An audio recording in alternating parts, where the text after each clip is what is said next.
খুব সুন্দর জেলি, আপনি কল্পনাও করতে পারবেন না এতটা মজার হয় এই জেলিটা। আমারও জানা ছিল না, বাট বানাতে গিয়ে দেখলাম যে আসলে অনেক মজা।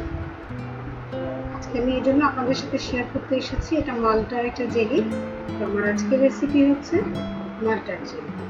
তাহলে চলুন দেখি জেলিটা বানাতে আমার কি কি লাগছে।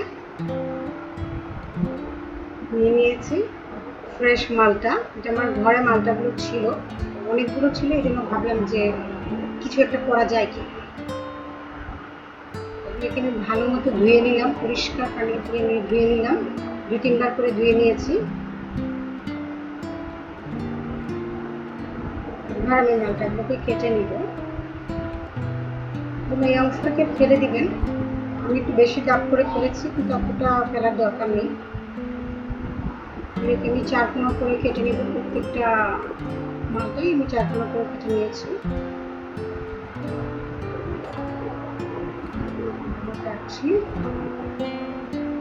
বিচিগুলো ফেলে দিবেন। মাঝখানে যে এই যে সাদা অংশটা দেখছেন, এই অংশটাও ফেলে দিন। যে আমি ছুরি দিয়ে কাটছি, আপনাদের যেভাবে ভালো হয় আপনারা বটি দিয়ে এটা কাটতে পারেন, যে যেভাবে কাটেন। ঠিক এভাবে একটা মালটাকে আমরা ছোট টুকরো করবো। মাঝখানের এই অংশটা এভাবে ফেলে দিব। আমি বিচিগুলো ছাড়িয়ে নিয়েছি। এখন দেখুন আমি এই পাল্পটাকে নিয়ে নিই।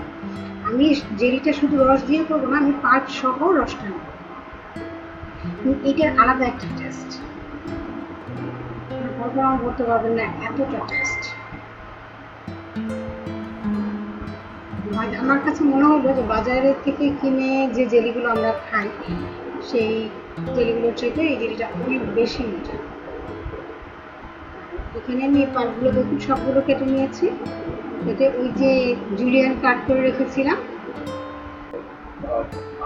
আবার চুলায় বসিয়ে দিয়েছি। তো এবার আমি একটু পানি দিয়ে দিব, 2 কাপ পরিমাণ পানি দিয়ে দিয়েছি।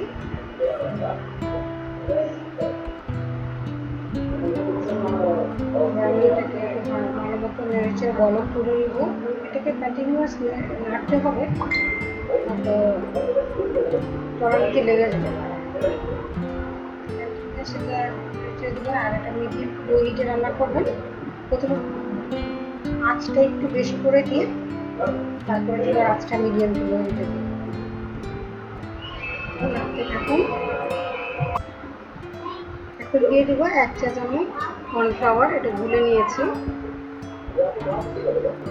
এবার নাড়তে থাকবো ভালো মতো, যাতে প্রতিদিন নাড়াতে থামিয়ে রাখি, তাহলে হবে কি চাকরির নিচে লেগে যাবে। দিয়ে দিলাম 2 কাপ চিনি। চিনিটা জেলিটাকে জমাতে সাহায্য করবে এবং ক্রিস্টাল করতে সাহায্য করবে।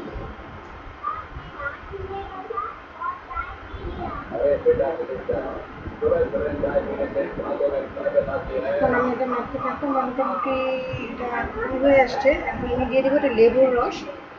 আমি 1 টেবিল চামচ লেবুর রস দিয়ে দিচ্ছি। আপনি একটা লেবুর রস দিতে পারেন, মিডিয়াম একটা লেবুর রস দিতে পারেন। প্রায় হয়ে গেছে। এখন আমি ফুড কালার দিব জাস্ট দেখার জন্য, সৌন্দর্যের জন্য।